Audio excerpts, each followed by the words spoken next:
I am still in tears. Okay. I think that moment just made me understand how powerful God is. Hey guys, welcome back to my YouTube channel. My name is Moyosoreoluwa Damilola Eleso. You can call me Moy. Well, if you watch the Train Mount Zion movie, latest Mount Zion movie, you will definitely understand what I'm saying when we say you can call me Mike-Bamiloye, also known as Mab.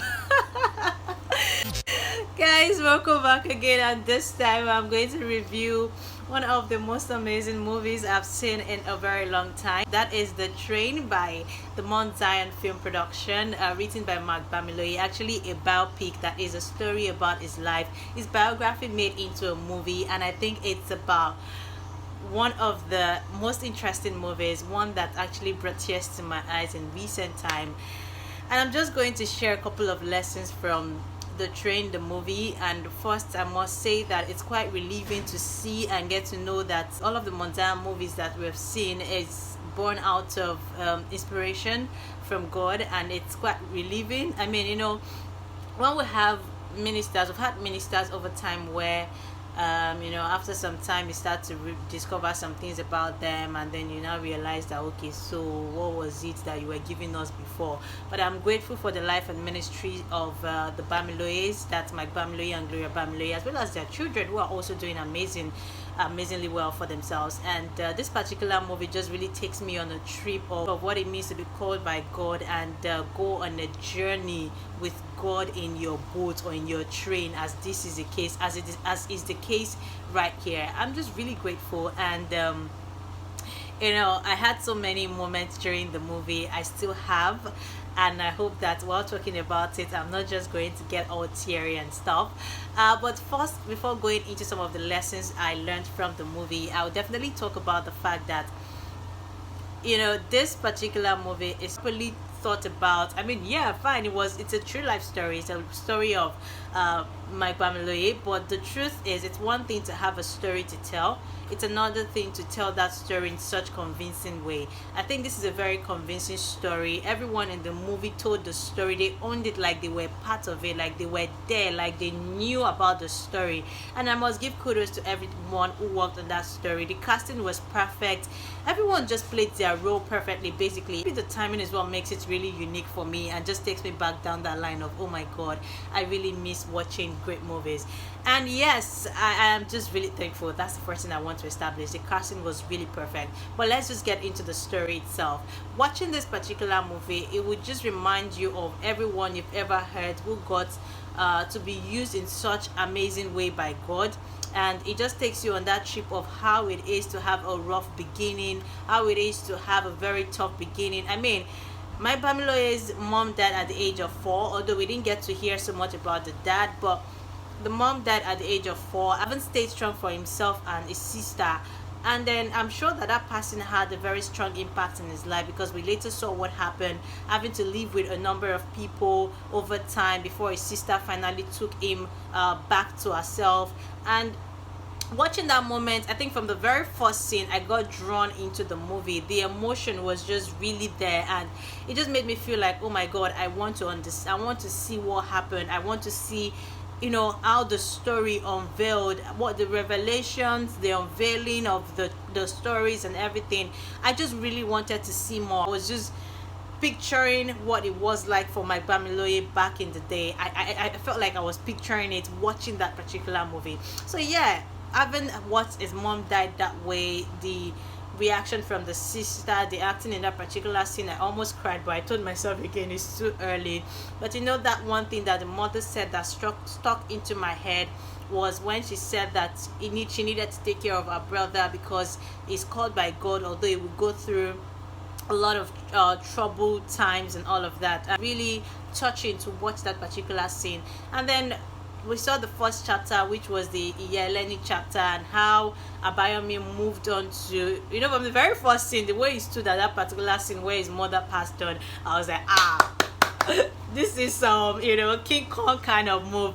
And then watching how he had those troubled times, from stealing small to having him taken to an herbalist to check out what's happening to him, to that moment where the herbalist was talking about the fact that there's kokoro in his eyes. And I think that was actually literal, because as a Yoruba girl, you would probably remember people talking about things like, oh, kokoro wa loju e, that's why he's not satisfied with what he has, or that's why this person is not content. That part just really got me, like, these people are being literal about this. And even the herbalist said they were going to remove it with knife, I'm like, what's up, Olaf? And I liked how Lenny fought for him, even knowing that he had a challenge. And from all those troubled years to stealing, jumping fence, and that part where he had to leave school, jump fence, left school, to that fight that was actually very hilarious anyway. A child will always be a child, typically trying to show what he saw in a movie, and that scene just got me like, what's happening here? Well, to that other part where we saw another spiritualist trying to take out whatever it is he had in his eyes. I think one thing people need to understand, I know there are so many children in the world who've had troubled times like that, or who are still having troubled times like that, and their parents are so disturbed and all of that. I feel like people need to understand that sometimes when a child struggles with the kind of destiny they have, they tend to face all of those kind of things, but it's not in your place to make them feel like they have to get it right at once, because nothing spectacular actually happened. It was just different episodes of his life that led to an encounter, and it was interesting to watch also that encounter in church. And I think I must commend the scripting and how they added a bit of humor here and there. I don't know if that is part of the story too, or if that the Mike is actually like that. I mean, there was so much humor from the part Yeleni died and how he was playing all dancing and all of that. Why are you so excited that this mama is gone? I think I really liked that they depicted that humorously, which just gave a different side to the story. I don't know, like I said, I don't know if all of that actually happened, but I liked that scene too. It just made me smile even when I was emotional at the same time. And then from the part where he had an encounter with God, it drew me in also. And the reflection of God knowing our names, I think that's one thing we need to also take out of that particular scene. No matter who you are, no matter what you're going through, your life might not look like it right now, but God really understands what you're going through. He knows your name. And that scene just made me feel like, yes, this is an assurance to the fact that what God would do, He would do. He might not just move in line with what people want to happen. I mean, everybody have their own timing, but allowing God do what He wants to do is very important for everybody, or for each and every one of us. And I really liked it too. But then it didn't even end there. From the part where he got that first encounter, he still continued to be who he is. It was very obvious that things did not change magically. Even when you have the calling of God upon your life, it will not happen like magic. That's one thing people need to understand. You would go in phases. You would have to experience every phase that God has destined you to experience, good or bad. That's one lesson we need to take out of this particular movie. If you're one person who have been told over time that God has a calling for you, don't expect that the calling of God in your life would happen magically. From that point to watching how it just moved on to growing up, to trying to get admission into school. And I think this is another part that really struck me, part where I was again drawn to the realization of choices we make. Sometimes we feel like we are making the best choice for us, meanwhile God has His own option. And that we saw very clearly in the part where he got admission into school, and there were two choices. He chose what was best for him, which is actually a better school with hostels, dormitory and all of that. And then God was telling him, no, that's not the school I want for you. You are going to that one that does not have enough, that does not look good, that look like you are making the foolish decision. And you can even see that when he got to class the first day and people were asking him, where did you come from? And the lecturer asked him, where did you come from? And he said, at the College of Education. And he was like, so you left that school to come here? And told him, who made you go? And said, my father. Like, what kind of father does that? Yeah, that part got me too. And I'm like, yes, sometimes the ways God wants us to go might look foolish to everyone around us, but the truth is, if we can trust and obey, it will take us to places far beyond our imagination. And that's another lesson I picked up from that particular scene. And another humorous scene which I really liked was when he had started going through the path of God after he had given his life to Christ. And at some point it backslided and he wasn't going to fellowship anymore, and the brothers came to look for him, and he was talking all those stuff, and the brothers kept saying, yeah, deep. I think I saw a bit of the present day humor in that one. Those guys were all like, yeah, oh my god, deep revelation. Those people we say they are deep are not even making sense after all. It takes our own spirit to be able to discern that, hey, there's something going on with this brother. Let's start calling God on their behalf and not be saying everything they are saying is deep. If you attended fellowships in school and you're still in fellowship, you would see some of these things play out very well. They are not even new at all. So yeah, we need to just make sure that we have our discerning spirit every time we go around. So yeah, I think I like that when he was talking about using the mirror as an illustration, and how the next scene was about him looking into the mirror. I think that was really brilliant. It was really brilliant. And then apart from that, from getting to settle in school to trying to get the drama group, understanding his ministry, to going for service, and now there was the question of, okay, now you need a woman in your life, you have the calling. I mean, his family members were talking about the vision they saw for him as to who he's going to marry, and he was saying, no, this is what I saw, this is what she's going to look like, and some of the other challenges that he faced. I think one thing that we need to understand is, for every one of us, especially if you're one that is led into a particular line by God, you need to understand that, I mean, it's something that we have a lot of preachers say, and that's the fact that whoever you choose to marry play a big role in your life. And I think that's one thing that was clear here. Even when he was going to eventually settle down, aside from the several pressure we saw from family and all, he actually brought God into the picture, and thankfully God already also ordained someone who was going to walk through the journey with him. And I'm so grateful. I mean, it just really made me want to sit down again and ask myself about my own personal choices as to who I'm going to settle with and how I'm going to go down that line. Because it's no longer news that as a Christian, if you make the wrong decision in marriage, it could probably just ruin everything for you, and it could derail you from the plan and purposes of God for your life. So I think that part was very instructive also, and I'm grateful that Daddy Mike decided to share this part of his life with us, to make us young people, young Christians, see what he went through. I mean, for a very long time growing up, when I saw some of the movies made by the Montaigne production, I kept asking myself, I mean, how are they so perfect? How did they find themselves? Like, how did they get married? When you find a man and a woman who are walking in line with the same purpose and dream, you want to start asking yourself, like, how did they do it? How am I going to get this will of God for my life also? So I'm grateful that he shared that the road was not entirely smooth.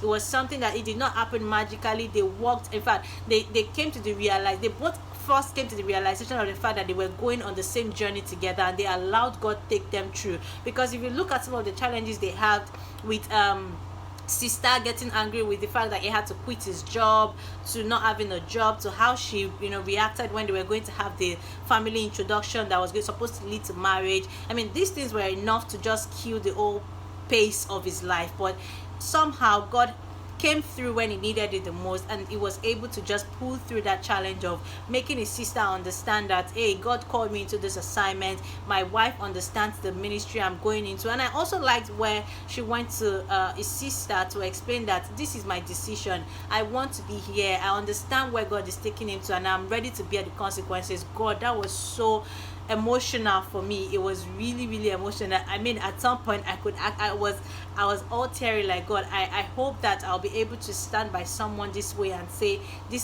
I understand that God is taking you somewhere, and I'm ready to stand by you. I think it takes extra strength and knowledge of God to be able to do that, and it was well told. I really liked it. And I think another line I probably skipped before that really worked for me, or that called my consciousness into my reality as a person, was when the brothers who were coming to bring him to fellowship after he got to the new school told him that he really does not have to hold back, because he is in the manger. Like, this is your manger, and if you live here, you might not get your gift. I mean, it struck me so hard, and I just begin to pick out the lessons of the fact that sometimes we need to be in some level, what humans will call mess. Okay, humans call it mess, but to God it's not a mess. Like, sometimes we'll have to be in that particular situation for us to understand and receive from God at the same time. So yeah, I think that that was a mess as far as humans were concerned, but as far as God was concerned, it was something that was supposed to bring him into the realization and also help him wait and receive from God. That period of his life was that instructive, and it just made me, I held on to that word, like yes, even Jesus had to be born in a manger for a particular reason, and eventually he got gifts from the manger, and those were some of the things that launched him up eventually, because for every gift that the wise men brought to him, they signified something, they meant something that walked in line of his ministry eventually. So it was quite instructive. I'm like, yes, I'm going to shout this out loud, like everyone needs to understand how to probably accept being in that mess. Like I said, a representation of humans will call it a mess. It's a manger. It's smelly, it's sticky, it's stinking. You're not supposed to be there, but you are there because God wants you to be there. He wants you to pass through that phase to launch into something stronger and better. So I think that part too just made me feel like, yes, preach it. So yeah, apart from that, I think I've talked about 3-4 lessons already, from the marital to the waiting to following God's instruction. I think another thing is at the point where he had to face the reality of his ministry. Yes, he had now gotten someone who he could call wife, but then the reality was now in front of them, how they were going to pull through. They had people they were leading, and they needed to start living that life, because for most of us, even when we know that there's a calling upon us, we still are not living in the reality of that calling. We were just there using our mouth to say God called me into this, but there's no fruit. So yeah, I think it was about that time where people needed to start seeing the fruit and the reality of what they said God had called them into. And looking at it also, I just felt like yes, they could understand when to move, and when to move was when they went to seek opportunity to have a stage play in that church. And looking at all the pastor had to say, I'm just like the shakara of I will ring bell. But then it was interesting to watch how God turned around for them. And for everyone in the drama ministry, I'm sure you understand the role of prayer, because even when they accepted to have 15 minutes, they were still praying fervently that God would take control. And for that moment when the pastor came on board on the altar and he rang the bell, I was like, God, like I was in tears after he said, spend your 2 hours, continue, don't stop. I was literally crying. Like I could still cry right now. I think that moment just made me understand how powerful God is. It almost looks like a normal thing, but for me, I think I just went really deep right there, and then I was just like, God, you actually came through. That's how I felt, like, God, you actually came through. And I was actually in tears. I am still in tears. Okay. I just felt it. I felt the joy. I felt everything they felt. I really felt it, and that was just the shot they had, and they used it well. And it was just like, thank you, Jesus, like, thank you. And also, I think from there we saw how they continued to grow, and the moment he had to tell them about God's calling, how they needed to go to Kano, and why others needed to quit their jobs, and then also how it was bothered about no one coming to the train, but how they did. And how Agbaranla came to be. I mean, if you watch Agbaranla, you would know how excited I was to know that, okay, so this is how it happened, how Agbaranla came to be, and all of those things, how they gave birth, and how Agbaranla became like a major movie. What was said about him eventually came to light when people started talking about seeing their movies, and it was like the fame came, but God was still the center of everything. I think it's just a very emotional one for me. It's a great movie. I think I've learned to trust God some more and understand that God will do what He will do. It's just about giving all of us to Him, our will, our purpose, our being, giving everything to Him and allowing Him take charge of who we are. I'm just really grateful that he decided to give us this kind of, to reveal his life to us at this time. I'm grateful that Daddy Mike-Bamiloye decided to reveal his life to us at this time. It's so instructive. It's a movie I'm going to recommend to everybody and anybody who knows that they are on a journey and they have God taking them through something in life. I'm just really grateful, and I'm glad I saw the movie. If you have not seen the movie, please go to Mike-Bamiloye, Damilola Mike-Bamiloye's page on YouTube to see the full movie. I'll put the link in my channel for you to see the full movie, and also recommend it to a lot of people, because I'm sure you will learn one or two things from this and you will not regret it. It was worth the watch. It was really worth every minute I spent on it. It was worth it. I think that's all the lessons I can think about right now. Go see this movie. I'm going to put the link down below so that you can go see it on Damilola Mike-Bamiloye's page, and you come back here to tell me what you think. And if you have actually seen it, please share with me what you think in the comment section down below. I would really love to read from you and hear what you have to say about the movie. Thank you so much for watching. Remember to like and subscribe to my YouTube channel, and let's have this conversation running as to how God is going to do amazing things in our lives, and we'll keep pushing till, you know, our light continues to shine bright and bright and bright and bright and brighter and brighter and brighter every day. Thank you so much for watching this video. Remember to like and subscribe to my YouTube channel for more videos of this type. See you guys soon. Thank you for watching. Goodbye.